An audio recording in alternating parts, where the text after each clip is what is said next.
Yo les decía, entrevista, que vamos a estar conversando de un tema súper contingente y que seguramente ustedes se han ido preguntando.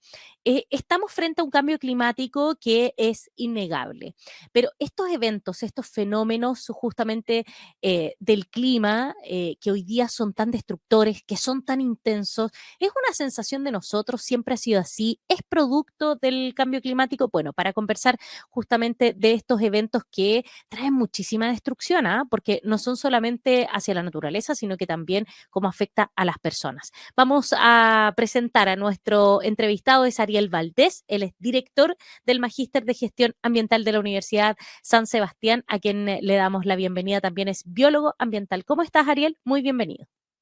Hola Ángela, muy bien, ¿y tú? Muy bien también. Ariel, bueno, este es un tema que me imagino tú como académico debes abordar muchísimo. Hay siempre inquietudes al respecto. Siempre hemos estado en el fondo expuestos a estos eventos climáticos. No sé, yo me acuerdo en plenos 90 estos aluviones que muchas veces ocurrían y que siempre tienen su parte social, ¿ah? Porque afectan a las personas, personas que de repente a lo mejor viven en lugares que son zonas de riesgo y no lo sabían, o lo sabían y no tienen otra alternativa, pero hoy día pareciera que es muy común. Por ejemplo, en nuestro país ya no tenemos una temporada de emergencia, sino que en invierno están estas lluvias muy intensas, en el verano están los incendios forestales que son muy destructivos. ¿Es una sensación el hecho de que pareciera que estamos frente a una situación cada vez más frecuente o es solo sensación? ¿Es así o es solo sensación? No, efectivamente es así. Ahora igual hay que precisar que estos efectos que están asociados al cambio climático también sufren una sinergia con las actividades humanas que se realizan en el territorio, ¿ya? Entonces, por ejemplo, esto que mencionabas tú de los aluviones o los incendios también responden a la mala planificación territorial, a la construcción en lugares donde no están habilitados o donde naturalmente pasan los cursos de nuestros ríos o en el caso de los incendios forestales, ¿verdad? La desertificación, el cambio de uso de suelo, el reemplazo de la vegetación nativa por vegetación exótica, que justamente ha generado una intensificación de estos efectos en nuestro territorio. Entonces, me gusta mucho cuando mencionan esto de que en verdad no son desastres naturales los que estamos viviendo, son desastres que están ocurriendo por efecto humano, ya que naturalmente esto no debería darse, digamos, ¿ya? Eh, Así que hay, bueno, pronósticos que han demostrado que estos últimos años se ha experimentado desde el año 2000 un 29% de aumento de la probabilidad de sequía en el mundo, ¿ya? Y por ejemplo, además se estima que para el año 2050, tres cuartas partes de la población humana van a experimentar algún grado de sequía, lo que nos coloca en una situación bastante complicada.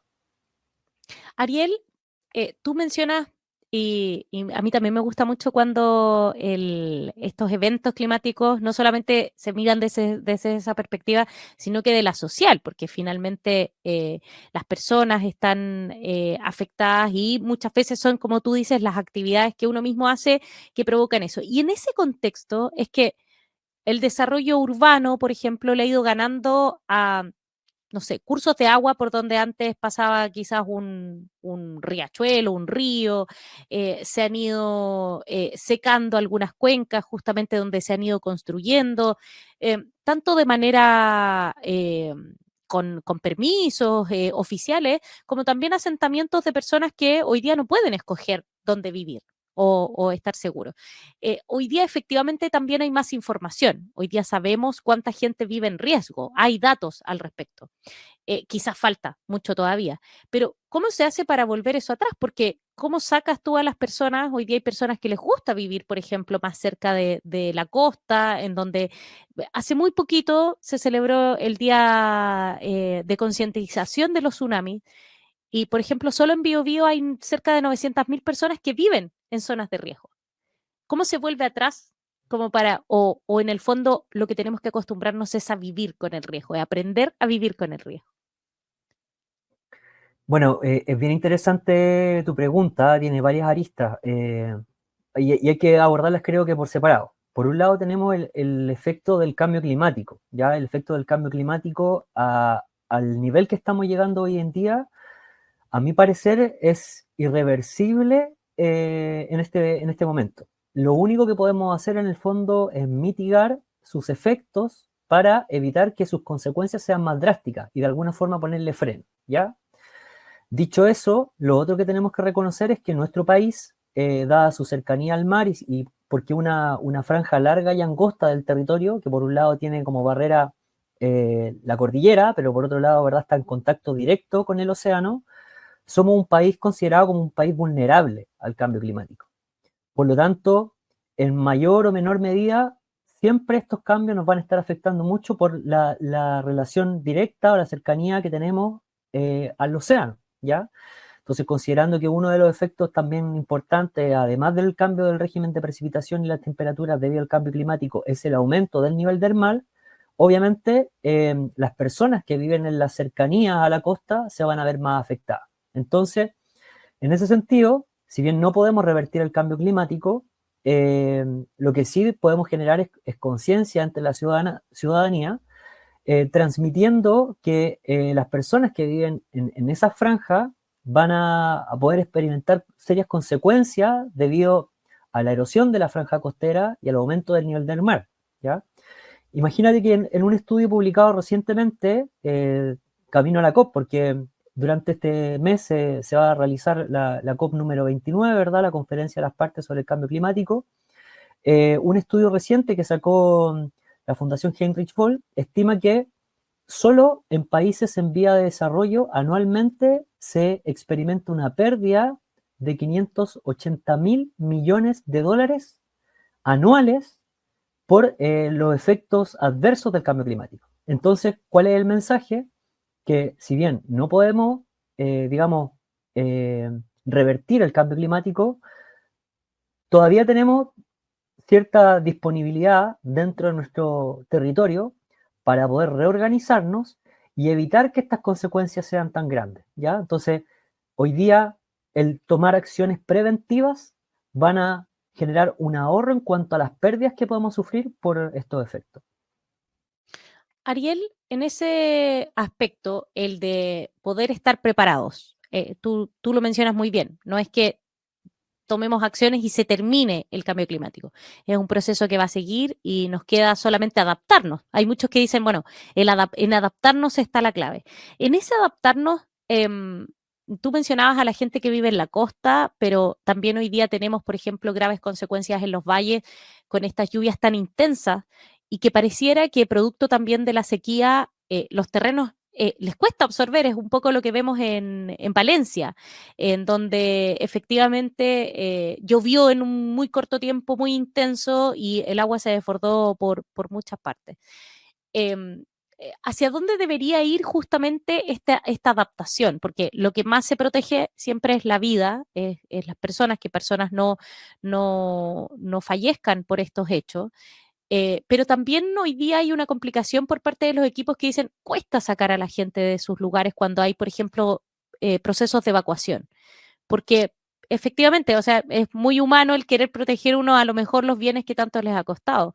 ¿Cómo se trabaja justamente en eso, sabiendo que hay gente que no va a querer salir de lugares de riesgo y sabiendo también que hay gente que a lo mejor va a costar que haga caso, por ejemplo, de procesos de evacuación? ¿Por dónde se aborda ahí ese proceso de prevención y de poder, en el fondo, complementarse con la emergencia, vivir en torno a la emergencia?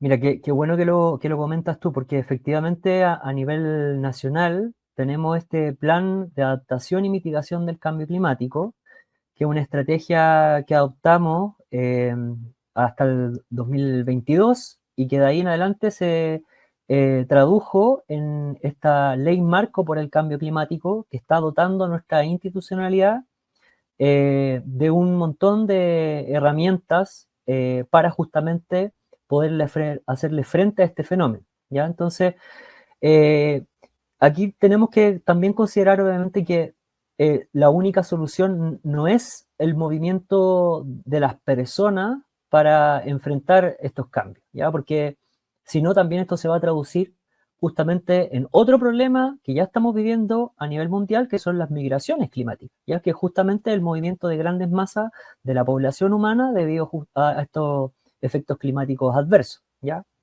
Entonces, ahora, eso sí, hay que reconocer que hay puntos críticos en donde probablemente ahí no nos va a quedar otra alternativa, ¿sí?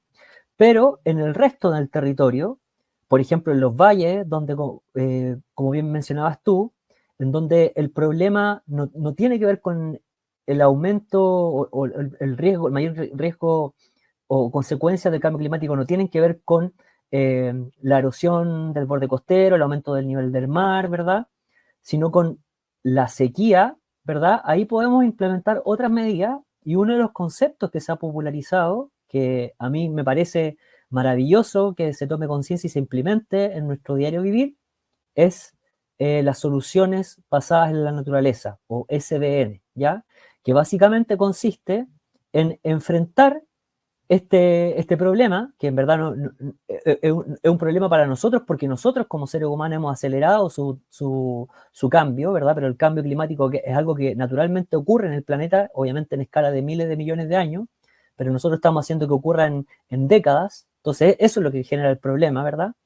Entonces este concepto nos invita a mirar la naturaleza, a mirar los ciclos que ha realizado históricamente nuestro planeta y cómo a partir de la utilización o la recuperación de nuestros ecosistemas nativos, fomentar, por un lado, la mejora del suelo, la capacidad de generar una barrera natural a los cambios de las temperaturas y las precipitaciones, ¿verdad?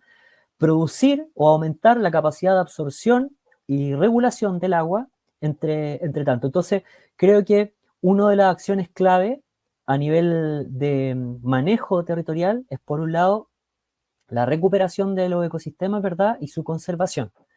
Pero por otro lado, también tenemos que empezar a mirar a la industria, ¿verdad? Y aquí entra otra patita, porque en el fondo tenemos este cambio climático que ya está declarado, está desatado, ¿verdad? Pero también nosotros tenemos que evitar que esta situación se siga agravando. Entonces, además de generar estas medidas para la adaptación, ¿verdad? También tenemos que generar medidas para la mitigación. Y esa mitigación involucra también a la industria y que cambien la tecnología, las fuentes de energía que están utilizando justamente para hacer sus procesos eh, ambientalmente más amigables. Estamos conversando con Ariel Valdés, él es biólogo ambiental y director del Magíster en Gestión Ambiental de la Universidad de San Sebastián, hablando de este tema tan interesante que siempre en las mesas, en las sobremesas, el posterior al almuerzo, uno, oye, conversa, estas lluvias tan fuertes o estas temperaturas tan altas que estamos sintiendo y que muchas veces para muchos no tienen tanta explicación. Ariel, tú mencionabas algo que es fundamental, decías, bueno, viene la COP29, se desarrolló la COP16 en Latinoamérica y en Colombia, en Cali específicamente. Eh, ¿Es fácil o cómo se hace para los expertos poder delinear un mapa de navegación en este tema cuando, según lo que tú nos mencionas, hoy día hay situaciones súper particulares? No es lo mismo adaptarse en la costa que adaptarse en los valles o adaptarse en la cordillera, en el caso de nuestro país, o no es lo mismo adaptarse en Latinoamérica que en Europa. ¿Cómo tú generas una columna vertebral que sea quizás de mitigación para el mundo, pero con las particularidades que tiene cada zona y que se puedan ver más expuestas en un sentido de poder hacerlo más rápido? Porque esto también es mucho de conversación. Se habla que el mundo está mirando a Chile por su exposición al cambio climático y las medidas que va a ir tomando. Pero ¿cómo se hace para que se pueda generar un estándar, pero también pensando en las particularidades? Sí, bueno, ahí tengo que hacer la precisión, perdona, antes que responda a tu pregunta, que la COP16 que se celebró esta última semana es la COP enfocada a biodiversidad, ya, o diversidad Sí, biológica, ya. Entonces, si bien durante esta fecha se van a estar realizando diferentes COP, que son, por sus siglas significan las conferencias de las partes, digamos, que reúnen a diferentes actores a discutir en torno a estas problemáticas ambientales, tienen temas específicos. Entonces, perfecto. hay un eje transversal, obviamente, porque el cambio climático es el paraguas, digamos, el efecto que ocurre a una mayor escala y que, además de las consecuencias negativas que nosotros generamos sobre nuestro actuar directo, ¿verdad?, en los territorios, sobre la biodiversidad, el cambio climático también es un efecto más que genera una presión sobre la biodiversidad.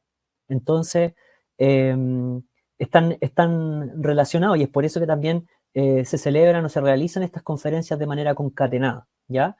Entonces, como bien dices tú, teniendo información, para los especialistas no nos es tan difícil identificar cuáles son las acciones críticas que hay que realizar para asegurar, por un lado, la conservación de la biodiversidad y, por otro lado, para ponerle atajo al cambio climático. El problema, como bien mencionas tú, es que hay una gran diversidad de ecosistemas, realidades, actividades económicas, ¿verdad?, que hacen justamente que el territorio sea difícil de gestionar. Entonces, en ese sentido, creo que nuestro país marcha en la ruta correcta. Por un lado, por la aprobación el año pasado de lo que fue el Servicio de Biodiversidad y Áreas Protegidas, que este servicio, entre sus misiones, va a tener, por un lado, hacer un levantamiento del estado en el cual se encuentran los diferentes ecosistemas y su distribución, para conocer en el fondo dónde están y cuáles son los aportes que generan en el bienestar del ser humano y la conservación de la naturaleza, ¿ya? Porque aquí también tenemos que darnos cuenta que, como mencionabas tú al principio del programa, que conservar los ecosistemas no es solamente una garantía para proteger la diversidad biológica, sino que también la naturaleza y los ecosistemas entregan una serie de beneficios, servicios y funciones que son conocidas como servicios ecosistémicos, que generan un efecto significativo en el desarrollo y bienestar humano. Y entonces, por eso que los tenemos que proteger, ¿ya? Entonces, por un lado, Chile marcha en el sentido correcto al haber aprobado esa ley que habilita este servicio, pero por otro lado, tenemos que hacer un levantamiento y generar capacidades a nivel local para justamente fortalecer la gobernanza y empezar a aplicar o a desarrollar planes que permitan justamente enfrentar el cambio climático. Y además, obviamente, del servicio de biodiversidad y áreas protegidas, se ha puesto en marcha un plan de acción a raíz de la ley de marco de cambio climático, que obliga a las diferentes municipalidades a lo largo de todo Chile que a más tardar al año 2025, digamos el próximo año, presenten un plan de acción local para combatir el cambio climático. Y ya hay varias municipalidades que están invirtiendo en eso, así que creo que hemos tomado la ruta correcta. De esa manera podemos abordar la gran complejidad que tienen nuestros territorios y dar solución justamente específica a combatir esta crisis climática. Ariel, este tema es interesantísimo, pero tenemos que ir finalizando y no puedo no preguntarte qué nos cabe como ciudadanos, porque muchas veces esperamos que la institucionalidad tome las cartas en el asunto, que lo está haciendo, quizás no tan rápido, porque evidentemente estos son temas que muchas veces cuesta echar a andar, pero la institucionalidad está buscando alternativas. ¿Qué hacemos como ciudadanos para ir tomando pequeñas acciones? No tanto desde la perspectiva para mitigar el cambio climático, sino que para adaptarnos. Pienso, por ejemplo, en alguien que a lo mejor quiere comprar una vivienda o un terreno o puede hacer algo al respecto. ¿Dónde miramos? ¿Qué hacemos como ciudadanos para poder insertarnos también en este tema? Mira, como ciudadano es vital informarse y creo justamente en ese sentido que es tremendamente importante echarle un ojo a estos planes de adaptación al cambio climático que se tienen que desarrollar a nivel comunal, que de alguna forma nos van a dar las directrices de los riesgos a los cuales exponemos y dentro de esa franja de territorio, cuáles son las acciones que podemos desarrollar. Entonces, de alguna forma es un plan guía para poder tomar determinaciones a nivel local, ¿ya? Y sin lugar a dudas también tenemos que, como ciudadanos, cuestionarnos nuestros hábitos de consumo, ¿ya? Pero aquí quiero hacer un llamado específicamente a las industrias, porque creo que uno de los aspectos críticos que quedó pendiente de la COP 28, la COP anterior, fue el cambio o el dejar, el eliminar el uso de combustibles fósiles, que se esbozó en la declaración del último cambio climático como dejar atrás. Lamentablemente ese dejar atrás es demasiado ambiguo. Hoy día es tremendamente necesario avanzar a la transición energética, apuntar hacia la carbono neutralidad. Chile tiene como meta del 2050 alcanzar la carbono neutralidad, por lo tanto es tremendamente importante empezar a dejar de lado el uso de combustibles fósiles y reemplazarlo por otras fuentes de energía más de menor impacto, ya como son las energías renovables no convencionales. Y ahí creo que justamente el tener esta franja de territorio tan largo, si bien nos transforma en un país vulnerable al cambio climático, también nos da una gran cantidad de alternativas para obtener otras fuentes de energía, ¿verdad? A través de energía hidroeléctrica, eólica o fotovoltaica en las diferentes regiones de nuestro país. Por lo tanto, es una alternativa que tenemos que explorar y en ese sentido Chile debería ser un pionero, ¿sí? Eh, y bueno, por otro lado también que un tema no menor, que justamente hay que habilitar un fondo mundial y regional también para financiar estas acciones que ayuden a hacer una transición justa, porque obviamente no todos los países cuentan con los mismos recursos. Entonces, en ese sentido, la cooperación a nivel internacional también es tremendamente necesaria. Ariel Valdés, biólogo ambiental, por supuesto, conversando con nosotros y además director del Magíster en Gestión Ambiental de la Universidad de San Sebastián, conversando de este tema que, por supuesto, es una de las preocupaciones que tenemos en Soy TV y siempre estamos tratando ahí de buscar a los expertos. Ariel, muchas gracias por venir a acompañarnos. A ti, Ángela,